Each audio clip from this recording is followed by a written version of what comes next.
We're going to bring in some of the solutions into the construction space with two entrepreneurs. I'd like you to, first of all, let's bring in Gnanli Landrou, CEO and co-founder of Oxara. We're then going to bring in Director of Sustainable Business Development at Saint-Gobain, and then Camille from Natura. If you can come onto stage, that would be great.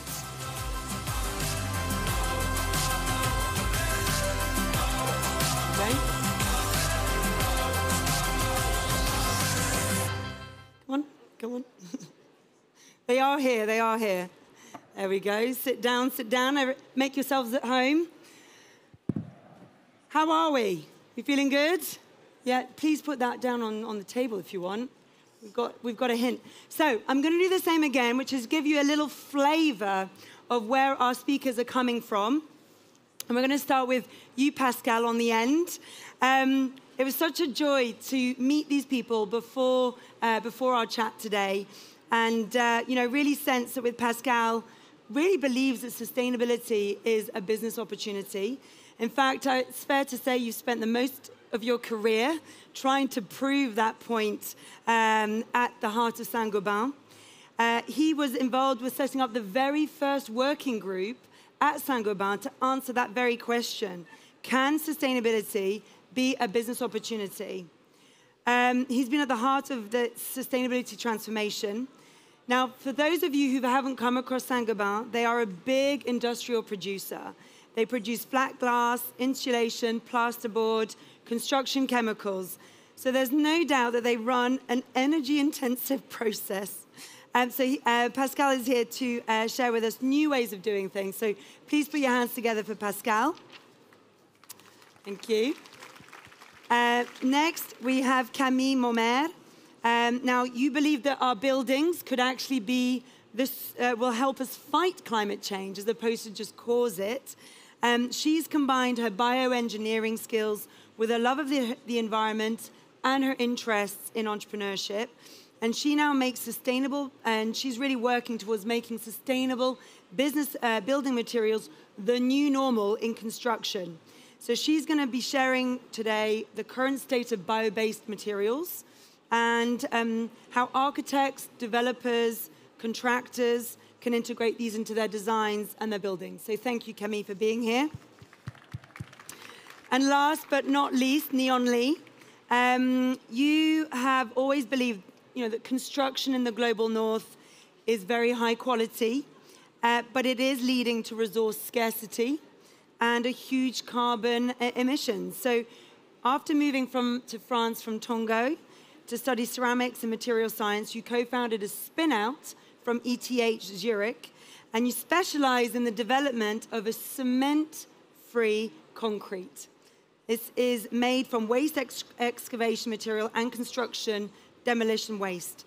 So as a native Togolese growing up in a clay house, you've been able to combine your personal lived experience with the built environment and your technical expertise. So you're here to help us understand how we're going to challenge the status quo in construction. So we're going to solve construction in 20 minutes. Is that good? Yeah? Big round of applause for Gnanli as well. Now, I thought we should start with the obvious question, which is what brought each of these people, each of our guest speakers, into construction in the first place. I'm going to start with you, Gnanli. What brought you into construction specifically? Thank you very much. Happy to be here. I think, so far I recall, at the age of 7, I was building with my uncle his house. So I think I've been building since I can remember.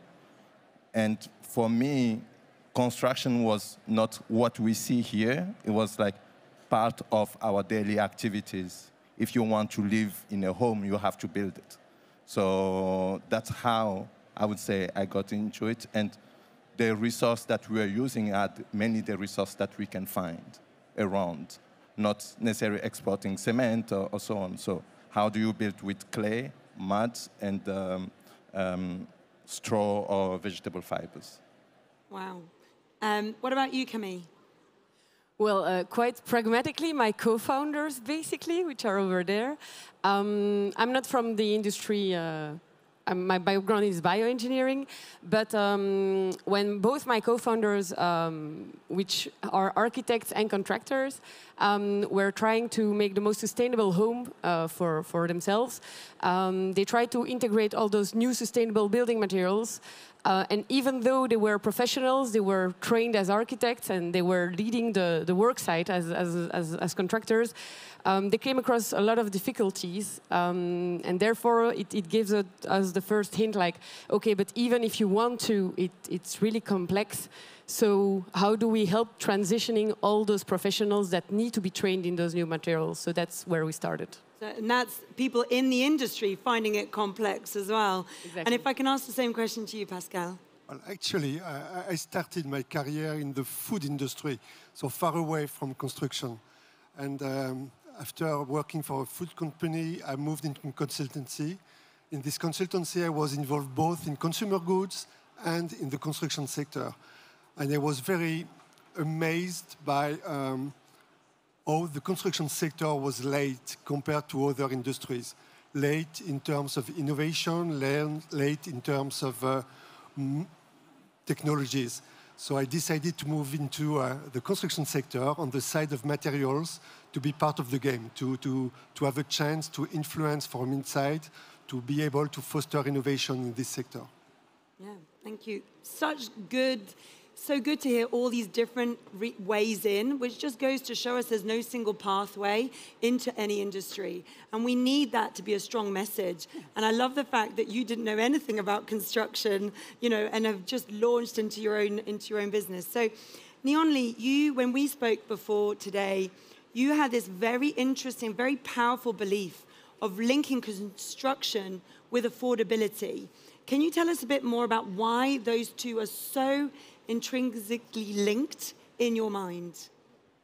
So, I'm from Togo, and a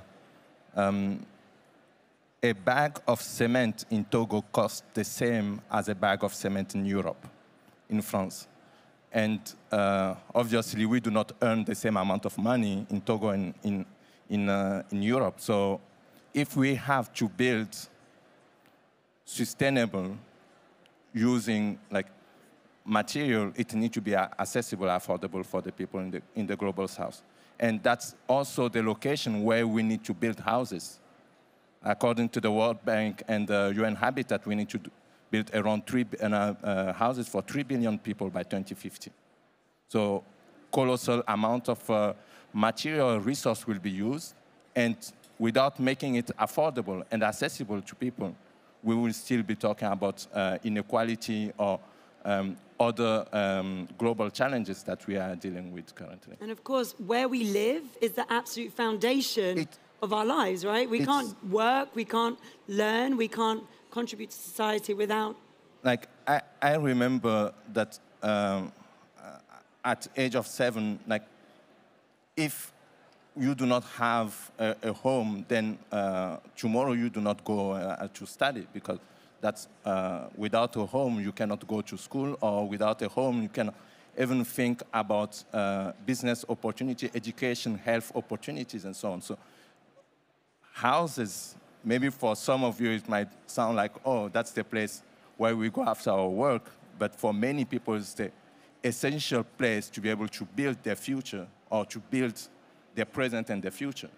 So it's really, really, for us, important, and for Oxara, which we founded, is like, how do we enable access to sustainable construction and affordable housing? Because we consider as the quintessential things if we want to solve the global issues. Absolutely. And Camille, I would love to hear, well, first of all, we all need to know if your co-founders ever managed to build this home that they were trying, so you have to let us know. But can you give us a sense of where new materials have, like, where we come from in terms of new materials, and what the status is as we look into 2024 in a few minutes. A brief history of materials in a few minutes. But it would be great to hear what you think about when you're thinking about new materials. I think words are really important, how you define things. I think one of the challenges when we speak about those new materials is that we kind of sense they're new. However, most of these materials that are really sustainable nowadays are coming from raw materials that we understand since mankind, basically. We're talking about bio-based, so fibers from plants, for instance, or from animals. We're talking about earth as a raw material. So it's interesting to see that when we talk about sustainable building materials, part of them are really a lot of manufacturers nowadays are really trying to make modern building products. So we're talking panels, blocks, and so on, but based on raw materials that we have a lot of history in. And there was this, you quoted, you talked about the Colosseum in your intro. Yes. It's interesting because it's still there. So sometimes we have the feeling when we talk about those new materials that they're not as solid, or that they won't last in time as what we are used to use in the last 50 years. But they did, and actually those buildings stand test of time more than some buildings from the 90s, for instance. So I think new materials and innovative materials, it's a tricky word, but it's interesting to see that when we started at Natura Matter, we really tried to, actually, we tested all those new materials in the houses of my co-founders.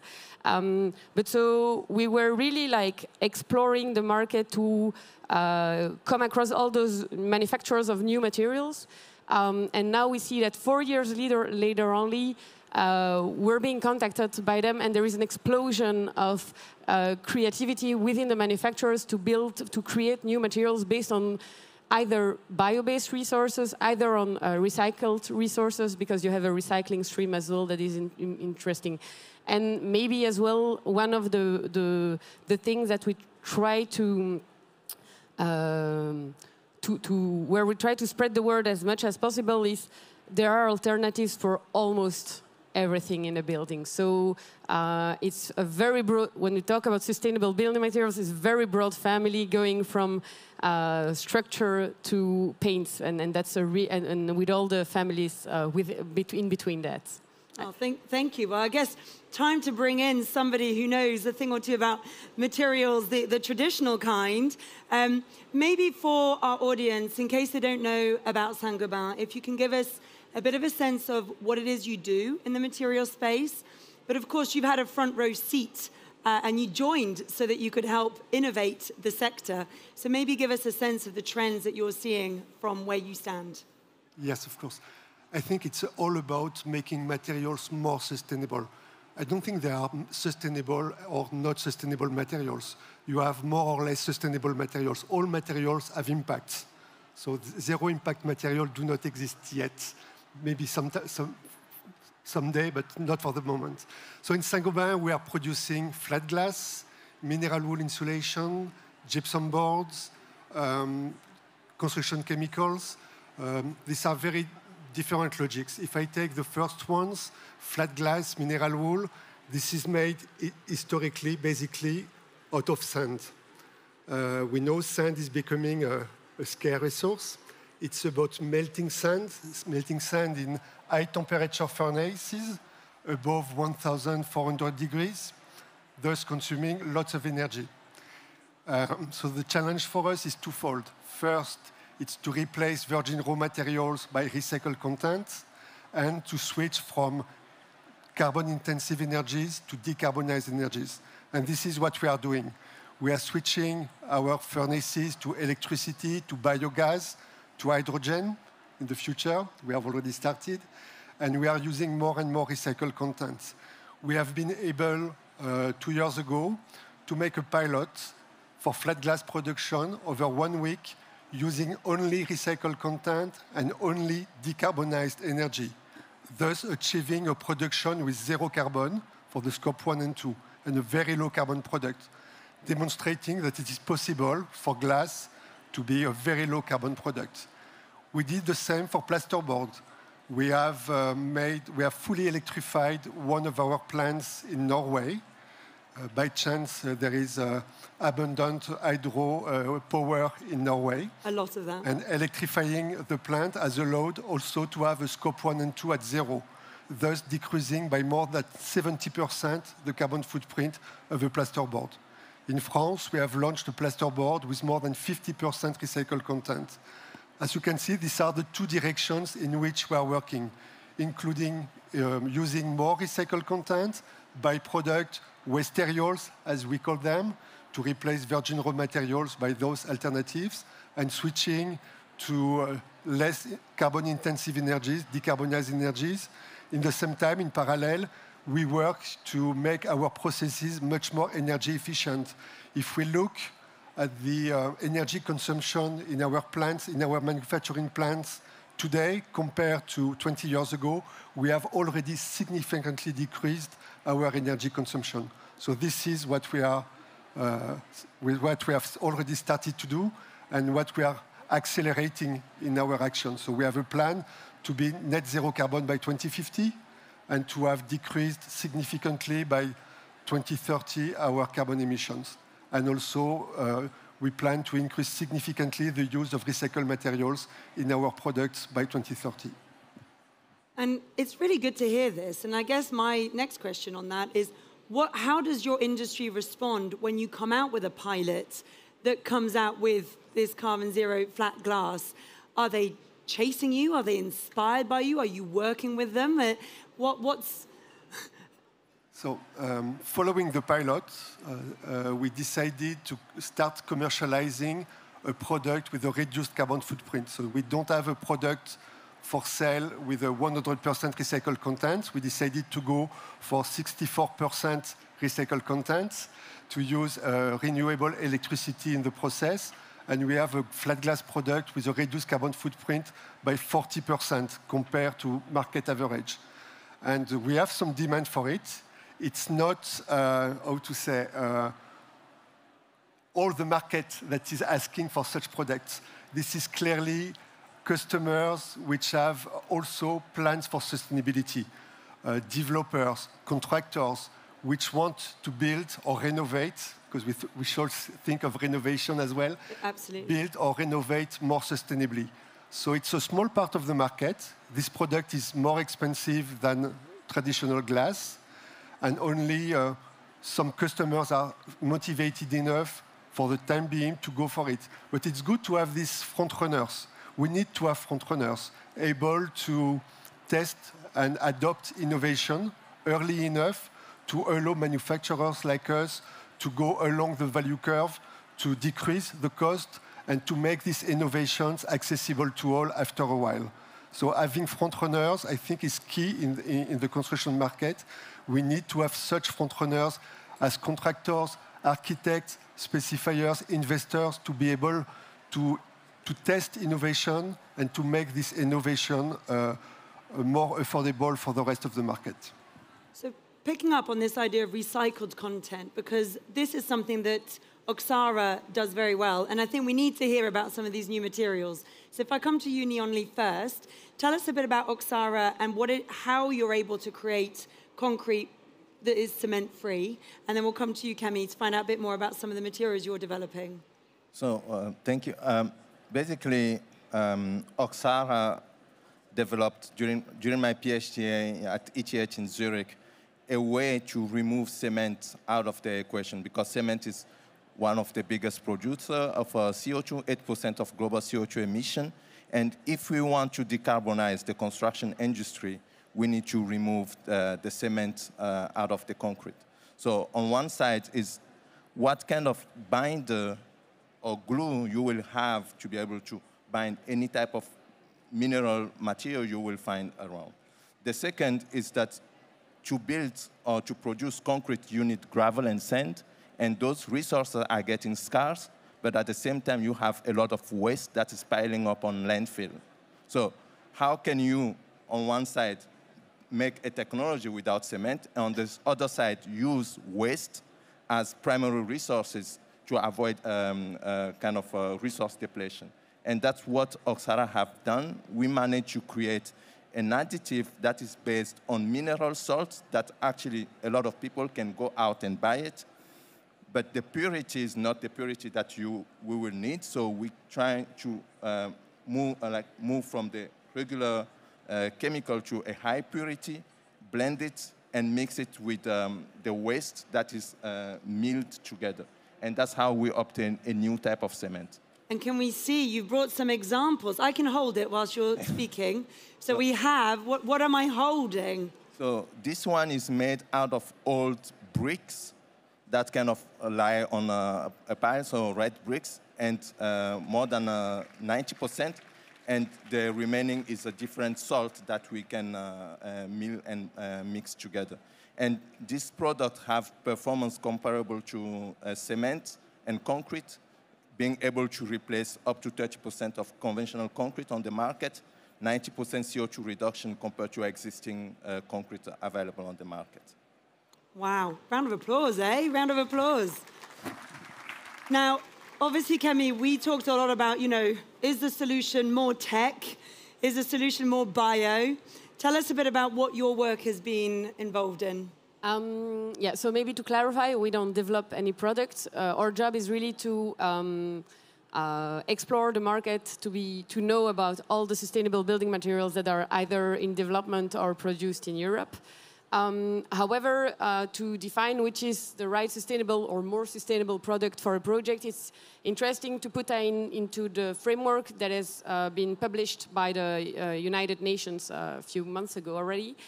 Super interesting report. And the idea is that to lower the impact of building materials, and we need to do that because half of the impact of building is coming from materials, we need to prioritize how we change materials. So and there's a hierarchy.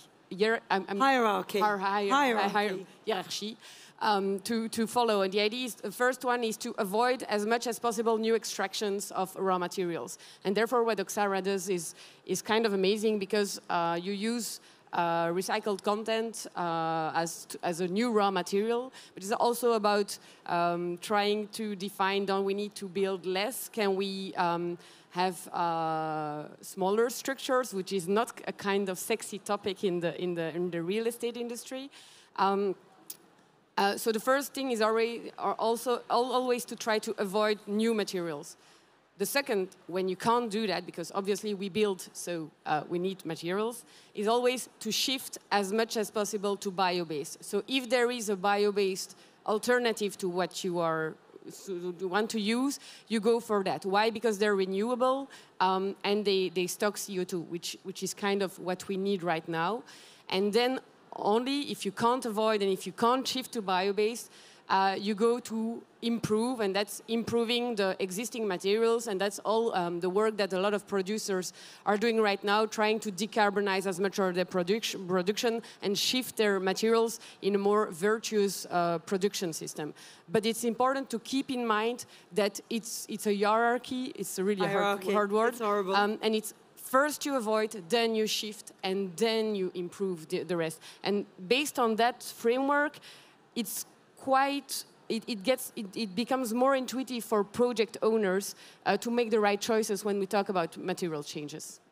Okay, and it's also where the producers like Saint-Gobain come in with those new ways of doing things. So we are out of time, but I'm going to cheekily ask my last question, just like I asked the panel before. I'm going to start with you, Pascal. What is something, very quickly please, what is something that makes you outraged and something that gives you plenty of optimism? What makes me optimistic is that we see more and more collaboration across the value chain. I think if we want to succeed, whatever the materials, we need more collaboration between large companies and SMEs, between investors, developers, contractors, manufacturers. We will not succeed in making this sector, which is quite a complex sector, more sustainable if we do not collaborate more across the value chain. It's a key message. Then, outrage? I don't have any. I'm still very optimistic. I'm sure we will do it. It's okay. I'm sure Camille's got something. I think what makes me most angry is sometimes, when I'm in contact with some developers, that there's still the idea that it's not an issue or we have time. So that is something that for me is really outraging. But I'm kind of optimistic, and I do agree with you. We are in a super interesting spot where there's a lot of change, and where we see that because more and more companies are trying to take a turn toward more sustainability, they give space to individuals, which are really motivating to change, to grab something within the company and to make the changes within the companies. And that's something that is really inspiring and pushes us forward. And same question to you. Thank you. I think for me, it's, the outrage mainly comes from, I have to say it, like, I feel like big corporates can make the shifts and they could drive it, but their process is quite slow, I have to say. And we need them as kind of, as was mentioned, front runner in a certain sense. But at the same time, where I see the positive aspects, like there is work that's being done, and this transdisciplinary or cross-disciplinary and collaboration is bringing us forward. But at the same time, I would like to point also to the public, because we choose a smartphone and we choose how sustainable we want to drive our car, but we do not choose how sustainable our building needs to be. And we also need to realize that this choice affects the current situation, the construction industry, and the impact we are making. Because before a building is being built, or once it's built, before you move into it, you have already emitted 60% of the emission of your building. And I'm afraid that is where we have to stop. But have you enjoyed this conversation? Thank you so much to all of our speakers. And more importantly, thank you to you for coming to spend your precious time with us here today. I hope you enjoy the rest of Change Now. Thank you very much.